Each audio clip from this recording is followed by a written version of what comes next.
ግንባታው ዘርፍ የሚታወቅ ድርጅት ነው። የ27 ዓመት የግንባታ እና የኮንስትራክሽን ልምድ ያለው ድርጅት ነው። መጣነው ነገር የበረንዳ ወይንም የባልከኒውን ሁኔታ ነው። ባልከኒ ኦልሬዲ በዋናው መኝታ ክፍል በኩል አለ፣ በዋናው ሳሎን በኩል አለ። ከዛ በተጨማሪ ደግሞ በኪችኑም በኩል ባልከኒ አስገብተናል ማለት ነው። ሰላም እንዴት ናችሁ? እሺ ዛሬ ዲኤምሲ ሪል ስቴት ነው ያለነው።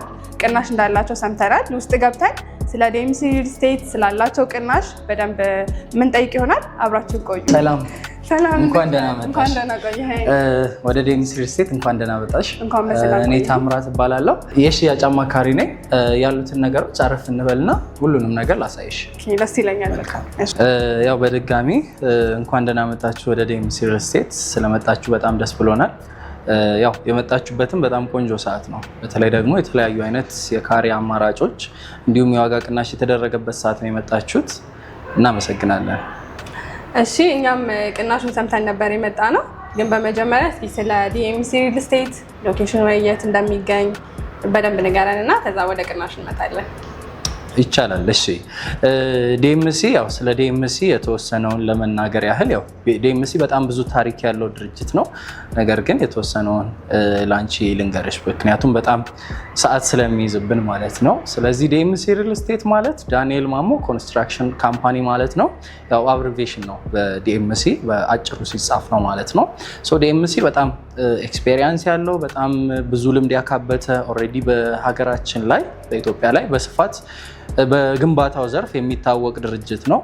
የ27 ዓመት የግንባታ እና የኮንስትራክሽን ልምድ ያለው ድርጅት ነው።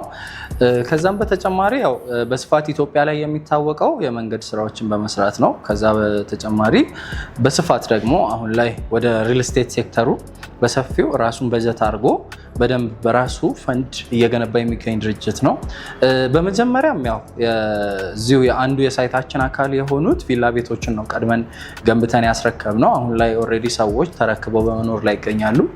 ከዛ ወደ አፓርትመንቱ ስንመጣ በመጀመሪያ ደረጃ ያው ጥናት ነው ያደረግነው።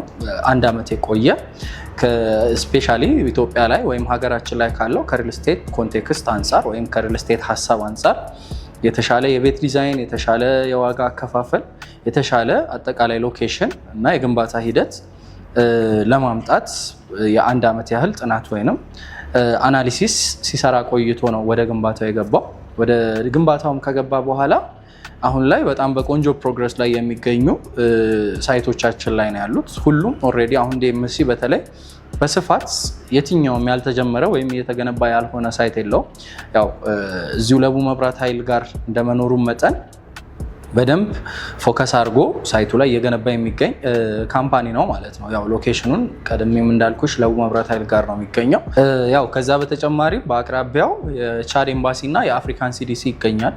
አጠቃላይ ያው እየገነባን ያለ ነው 65000 ካሬ ሜትር ላይ ነው። ቢልድ አፕ ኤሪያ ወይንም አጠቃላይ ሳይቱ ያረፈው 65000 ካሬ ሜትር ላይ ነው። ሶ በአቅራቢያው የሚገኙት የቻድ ኤምባሲ፣ የአፍሪካን ሲዲሲ፣ የተለያዩ የመንግስት ተቋማት መስሪያ ቤቶች እንዲሁም ኢንተርናሽናል ትምህርት ቤቶች እና የሃይማኖት ተቋማት በአቅራቢያው የሚገኙ በጣም ሬዚደንሻል ቆንጆ የሚባል አዲስ አበባ ላይ ካሉት የኮሪደር ልማት በጣም በከፍተኛ ሁኔታ የኮሪደር ልማት ተሰርቶበት የተቀየረ ያማረ እና የተዋበ ሰፈር ነው ማለት ነው። እሺ በጣም አሪፍ ነው። ሌላ ደግሞ እስኪ ስለ ቤቶች ዲዛይን ንገረኝ። ከዚህ በፊት አዋርድ ላይ ተሸልሟል የሚል ነገር ሰምቻለሁ እና እስኪ ስለ ዲዛይናችሁ አዋርዱ ላይ በምንድን ነው ያሸነፋችሁት የነበረው? ስለሱ ንገረኝ እስኪ።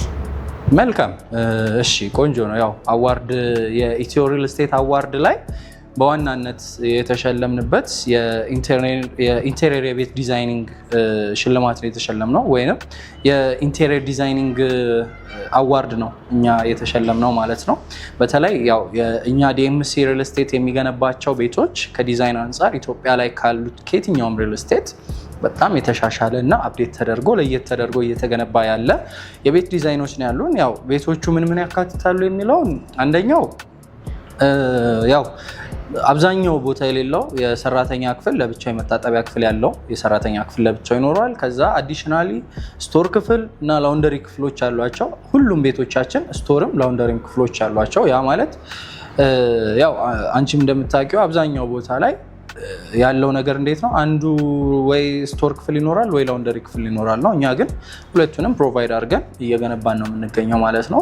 በተለይ ደግሞ ካሬዎቻችን ትላልቅ ካሬዎች ስለሆኑ የኛ የቤቶች ካሬዎች ትላልቅ ስለሆኑ ሁሉም ክፍሎች ሰፋፊ ናቸው። ከዛ በተጨማሪ አሻሽለን የመጣነው ነገር የበረንዳ ወይንም የባልከኒውን ሁኔታ ነው። ባልከኒ ኦልሬዲ በዋናው መኝታ ክፍል በኩል አለ፣ በዋናው ሳሎን በኩል አለ። ከዛ በተጨማሪ ደግሞ በኪችኑም በኩል ባልከኒ አስገብተናል ማለት ነው። ይሄ ዲዛይን ደግሞ እስካሁን ካሉት ዲዛይኖች ለየት ያለና የተሻለ ወይንም አፕዴት ተደርጎ የመጣ የተሻሻለው የቤት ዲዛይናችን ነው ማለት ነው። የተሻለ ነው። በዚህ ሁኔታ ዴምሲ የተሻለ ነው ማለት ነው። ስለዚህ የሰራተኛ ክፍሉ እንደ ተጨማሪ ክፍል ነው የሚሆነው ማለት ነው። ሁለት ቢሆን እንደ 3 መጠቀም ይቻላል ማለት ነው።